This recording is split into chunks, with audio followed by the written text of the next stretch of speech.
Hello नमस्कार, welcome to अर्थनीती.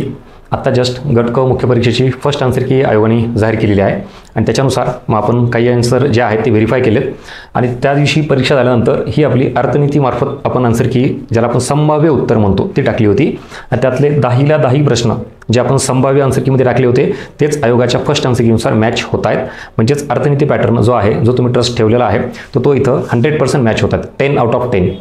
ह्याच्यामध्ये ही answer देताना काहीतरी ऑथेंटिक सोर्स जो बेस कन्सेप्टचा आहे असा सगळा विचारात घेऊन आम्ही आन्सर देत असतो. तर त्यातही 2 प्रश्नाबाबत बराच विद्यार्थ्यांना डाऊट आहे. तो म्हणजे तो IMFचा प्रश्न एक आणि त्याच्यानंतर तो निरपेक्ष दारिद्र्याचा प्रश्न. तो आता ॲक्च्युली प्रायोरिटीने आपण तो डिस्कस करू.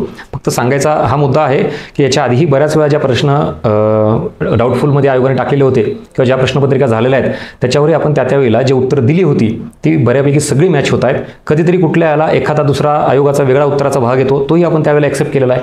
आणि याच्यात आयोगाने काय उत्तर दिली तर कधी कधी आयोगाने सेकंड आन्सर कीनुसार सुद्धा चुकीची उत्तर तशीच ठेवलेली आहेत. त्याच्याही आम्ही तसंच ॲक्सेप्ट केलेलं नाही, ब्लाइंडली फॉलो केलेलं नाही आहे. आयोगाची उत्तरं सेकंड आन्सर कीनुसार जरी चुकलेली असेल तर तो फॅक्ट चुकीचा आपल्याला ॲक्सेप्ट करता येणार नाही. आणि त्यावेळेला विथ प्रूफ ऑथेंटिक सोर्स मार्फत आपण दाखवलेलं आहे की हे आयोगाचं उत्तर चुकीचं आहे आणि गव्हर्नमेंट सोर्स हे उत्तर सांगतं. पुढे सांगेल मी तुम्हाला, ते बघा आता. ठीक आहे, त्यामुळे हे प्रश्न 10 आउट ऑफ 10 आपले मॅच झालेले आहेत. त्यामुळे तुमचा जो ट्रस्ट आहे तो कायम आपण ठेवलेला आहे. आता या इथं 2 प्रश्नाबद्दल बोलेल मी. बाकीचे 10ला 10 प्रश्न आहेत ते वेगळ्या एका लेक्चरमध्ये question pattern, depth difficulty level आणि क्वेश्चनचा ट्रेंड याच्याबद्दल मी इन डिटेल ॲनालिसिस करणार आहे. कारण तुम्हाला ह्याच्यातून ते इनपुट्स मिळतील येणाऱ्या परीक्षेसाठी त्याचा वापर करता येईल की आयोग कशा लेवलला इकॉनॉमिक्सचा अभ्यास तुम्हाला करणं अपेक्षित आहे आयोगाकडून आणि मग त्या लेवल मॅच करण्यासाठी तुम्ही काय एफर्ट्स घेतले पाहिजेत ते तुम्हाला नक्की पुढच्या व्हिडिओमध्ये मिळेल. या इकडं ह्याच्याबद्दल एक डाऊट आहे बऱ्याच जणांना. निरपेक्ष दारिद्र्य मापन याद्वारे काय केले होते.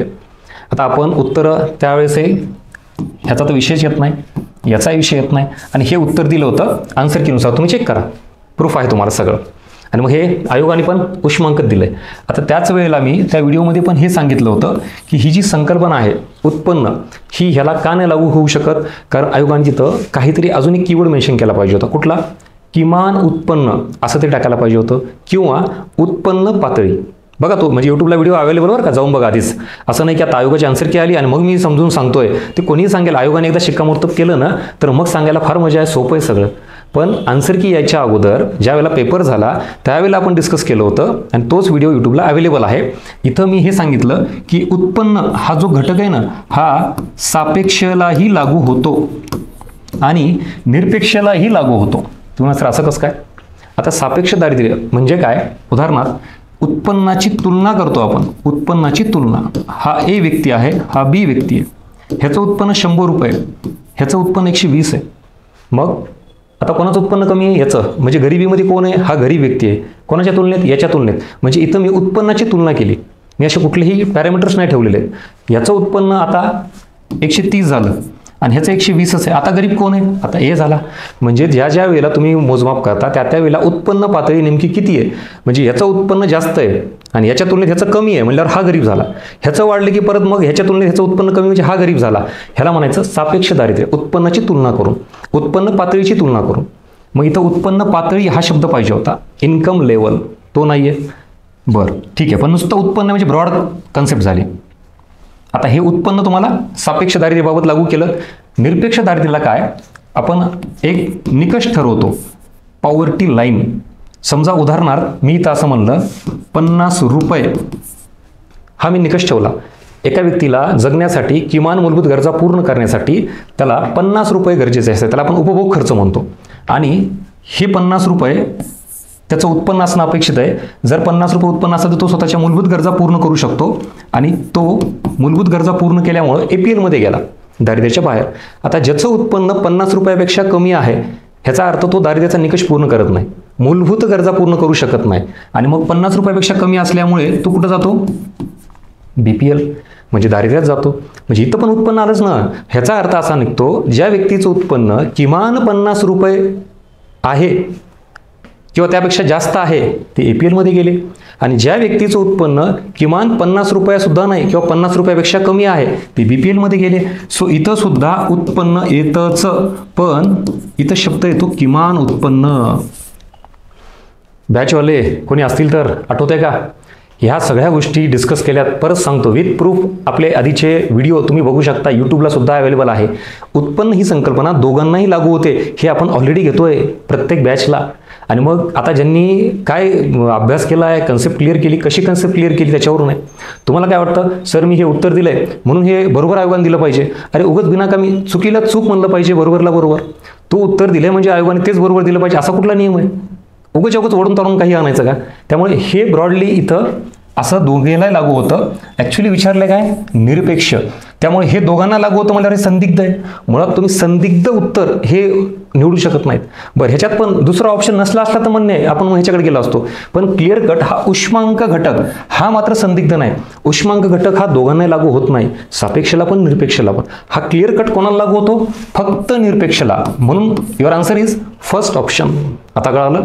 पण तेवढी डेप्थ लागते रे, असं नाही. म्हणजे तुम्हाला इकॉनॉमिक्स आत्तापर्यंत जे वर सुपरफिशियल करायची सवय लागली, त्यातही विशेषतः कंबाईनच्या विद्यार्थ्यांना असं वाटतं की नको डेप्थ नाही वाढवायची. तर बघा नाही काय, आपण आत्मनिर्भर बॅच जी नाव दिलेली आहे ते ह्याच्यासाठीच आहे की तुम्हाला सगळंच परीक्षेत एका पुस्तकातून येतं असं नाही आहे. सो बॅचमध्ये जी कन्सेप्च्युअल क्लॅरिटी होते त्याच्या आधारावर आयोग काहीतरी फिरून विचारतं आणि तिथं तुम्ही टिकले पाहिजेत.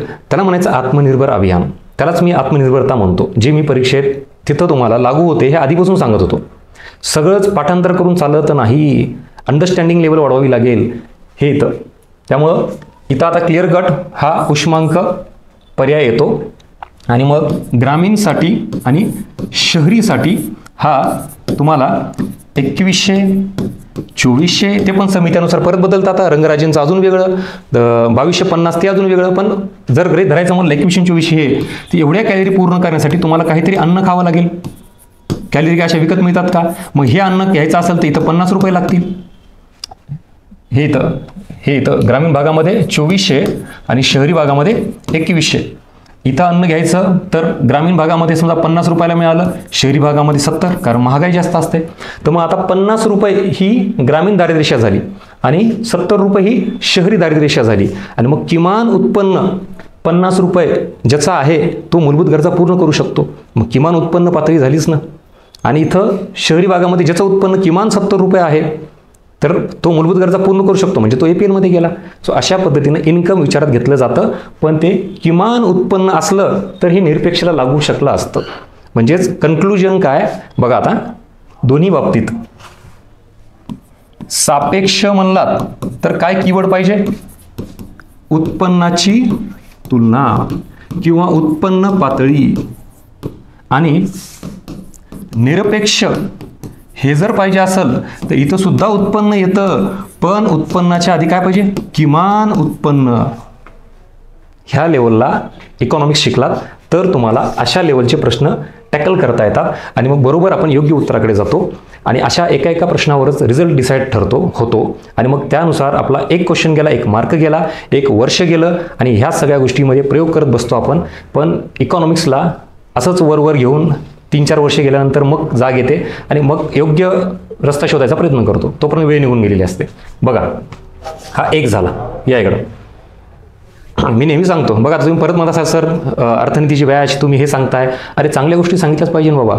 इकॉनॉमिक्स गाईड बुक आपलं मी मागेही सांगितलं आणि आत्ताही सांगतो, परत वेळ गेलेली नाही आहे. आपल्या बुकमधून याच्या बाबतीत किती 8 questions as it is reflect झालेले आहेत. ते पण PDF टाकलेली आहे. अर्थनीती by Gajanan Baske Telegram channel search करा.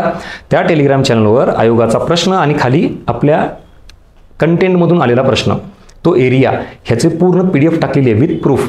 8 प्रश्न रिफ्लेक्ट होत आहेत. 10 पैकी 8 नॉट अ जोक इकॉनॉमिक्समध्ये. डायरेक्टली रेफरन्स सापडतो. इनडायरेक्ट वाले मी घेतले नाही, डायरेक्टली रेफरन्स सापडलेले टाकलेले आहेत. म्हणून इकॉनॉमिक्स बाबत आपली बॅच असेल, आपलं बुक असेल, जर तुम्ही अजूनही फॉलो केलं नसेल तर आवर्जून फॉलो करा. आणि या यूट्यूब चॅनलला सबस्क्राईब करून का ठेवा. अशा पद्धतीचा अवेअरनेस तुम्हाला, परीक्षेची डिमांड ही आपल्या यूट्यूब मार्फत, टेलिग्राम मार्फत मी सतत सांगत असतो. आणि येणारी परीक्षा आता जर तुम्हाला रिस्क घ्यायची नसेल तर बाबांनो जागा व्हा आणि इकॉनॉमिक्स बाबत डेप्थ वाढवा, म्हणजे कन्सेप्च्युअल क्लिअरिटी. नको तो डेटा करणं म्हणजे डेप्थ वाढवणं नाही. इरिलेव्हंट काही वाचत सुटायचं, 3-4 पुस्तक वाचत बसायचं, रिझल्ट येत नाही. कन्सेप्ट ज्या आहेत त्या नीट करा. बरोबर हे असा टॅकल होतो प्रश्न. हां, आता पुढचं हा एक. आता काय फॅक्ट आहे, ह्याला आता काय कन्सेप्ट वगैरे असं म्हणता येणार नाही. त्यातही तरीही चला आत्मनिर्भर बॅचवाले हजेरी लावा, अर्थनीती पॅटर्न फॉलो करणारे हजेरी लावा आणि लाईक करा आणि तुमची फीडबॅक नक्की मेन्शन करा. हा प्रश्न तुम्ही ह्या IMF नुसार, ह्या इयरनुसार नंतर सोडवा. कन्सेप्टनुसार हा प्रश्न कसा सुटतो, तर आपण बॅचमध्ये काय करतो, करन्सी म्हणजे चलन व पैसा हा टॉपिक शिकताना difference between money and currency हे पण शिकतो. एक्झॅक्टली करन्सी कशाला म्हणायचं, चलन कशाला म्हणायचं. आणि ह्याच्यात तुम्हाला हा जर टॉपिक आपण बघत असलो IMF वगैरे, तर SDR क्लिअर कट आता आपण बॅचमध्ये शिकवलं म्हणून नाही, मी तुम्हाला डायरेक्ट परत विथ रेफरन्स सोर्स घेऊन सांगतो. IMFच्या वेबसाईटवर क्लिअर सांगितलं SDR is not a currency. For your kind information मित्रांनो, हा चलनचा पार्ट नाहीच आहे मुळात. त्यामुळे इथं क्लिअर कट काय विचारलंय, ही डॅश वॉज द करन्सी म्हणजे IMFचे चलन. सो हे चलनामध्ये काउंट होत नाही. सेम सोनं सुद्धा चलनात काउंट होत नाही. सो हे आंतरराष्ट्रीय व्यापारात वापरले जातात का, वापरले जातात, तर एक साधन म्हणून वापरले जातात. ह्याच्या बदल्यात इतर देशाचं चलन मिळतं का, तर मिळतं, पण ह्याला करन्सीचा दर्जा मिळत नाही. म्हणजे तुम्हाला मग जसं म्हणलं तसं आता आपला RBI 1965 स्थापन झाली, त्याच्या आधी इम्पिरियल बँक होती बघा. मग इम्पिरियल बँकेचं कार्य बघितलं तर काय होईल, व्यापारी बँक पण काम करायची आणि ब्रिटिश भारत सरकारची बँक पण काम करायची. मग तिला तुम्ही मध्यवर्ती बँक म्हणणार का, तोच विषय येतो की एक्झॅक्टली कार्य मध्यवर्ती बँकेसारखे होते, पण तिला मध्यवर्ती बँकेचा दर्जा नव्हता. मग भविष्यात असा प्रश्न आला तर तुम्ही त्याला तयार आहेत का. सेम तसंच की हे चलनासारखं आहे पण चलन नाही. हे डिफरन्स करण्यासाठी आपल्याला त्या लेवलला अभ्यास करावा लागेल, तसं गायडन्स घ्यावं लागेल. वर सुपरफिशियल केल्यानंतर हे दोन प्रश्न केल्यानंतर मित्रांनो विचार करा, स्पर्धेतून जागेवर बाहेर होतो रे आपण. आत्ताचा कट ऑफ बघता, कॉम्पिटिशन बघता, आपल्याला चॉईस नाही, आता चान्स नाही आहे. आणि एकतर परीक्षा पुढे होत आहेत, होतच नाही. 2024 कसं वर्ष गेलेलं आहे बघा. हे सगळं काय एवढं क्लिअर करतोय तुम्हाला ॲक्सेप्ट करायचं तर करा, बाकी जे असेल ते तुमच्या पद्धतीने तुम्ही चालू द्या. पण कॉम्पिटिशन आणि कट ऑफचा विचार करता फार सिरियस घ्यावं लागेल प्रत्येक गोष्टीला. आणि भले मी असं म्हणत नाही की तुम्ही आपलीच बॅच घ्या, आपलंच इकॉनॉमिक्स गाईड पुस्तक घ्या, हरकत नाही. अरे इतर कुठलेही घ्या, बॅच घ्या, पण गायडन्स घ्या, आणि ते पण एक्झाम ओरिएंटेड गायडन्स घ्या. आपल्याला सगळंच हलकं साधं सिंपल खायची सवय लागलेली आहे, पचत नाही हे असं जड काय दिलं तर, पण ती परीक्षेची डिमांड आहे. ठीक आहे. सो कन्सेप्टनुसारच चालतं की हे कट होतं. मग राहिल्या दोन करन्सी, पाऊंड आणि डॉलर. सो आता इन्फॉर्मेशन तेवढी माहीतच पाहिजे ना तुम्हाला. सगळंच असं कन्सेप्टवरून लॉजिकवर नाही सुटत, काहीतरी गोष्टी माहिती पाहिजेत. सो इथं आता काही वाचण्याच्या पलीकडे जरी असेल हरकत नाही की सगळे प्रश्न आपल्या बुकमधून झालेत, बिनाकामाची क्लेम पण नाही करत मी. काही प्रश्न नक्कीच बाकीचे आहेत इतर सोर्समध्ये, पण तुम्ही इलिमिनेशन तरी करू शकता का नाही. म्हणजे कन्सेप्च्युअल क्लॅरिटीची ही ताकद आहे की काही गोष्टी माहीत नसल्या तरी इलिमिनेट करू शकता तुम्ही, पण ते उगाच बिनाकामी लॉजिकवर नका करू, कन्सेप्टच्या आधारावर करा. अशा पद्धतीनं हे सगळं आधीही आपण सांगितलं होतं. असं नाही की आयोगाची आन्सर की आल्या म्हणूनच सांगतोय. आणि ह्याला अजून एक प्रूफ, आता तुम्ही म्हणा सर नाही हे आयोगाने दिलेलं चूक दिलं का, कारण तुम्ही त्याचं उत्तर वेगळं लिहिलं ना, तुम्ही उत्तर काहीतरी वेगळं लिहिलं म्हणून ते बरोबर ठरतं असं नसतं. इथं हे एक उदाहरण दिलं. हा आयोगाचा मागचा प्रश्न आहे की याच्यामध्ये हा जो आहे ना PM विश्वकर्मा कौशल्य सन्मान योजना, ही सेंटर स्पॉन्सर नाही आहे, सेंटर सेक्टर स्कीम आहे. पण सेकंड आन्सर कीनुसार सुद्धा आयोगाने याचं उत्तर चुकीचंच ठेवलेलं आहे. म्हणजे हे स्टेटमेंट बरोबरच दिलेलं आहे आयोगाने, पण विथ प्रूफ मी तुम्हाला मागे सांगितलं हे घ्या. PM Vishwakarma is centre sector scheme आहे.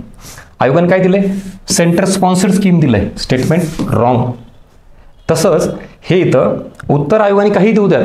म्हणजे आता सेकंड आन्सर कीनुसार आयोगाने काय केलं, इथं बदलले काहीतरी, अजून पॉईंट देईल ना तर अजून काही सोनं देईल, त्याच्यानंतर इथं अजून काय देईल, सेकंड आन्सर कीनुसार उत्पन्न देईल. मग आयोगाने उत्तर चुकीचं दिल्यामुळे तुम्ही तसंच मान्य करणार का. आता मी या विषयाचा मार्गदर्शक आहे, या नात्यानं चूक काय आहे हे मला सांगणं गरजेचं आहे.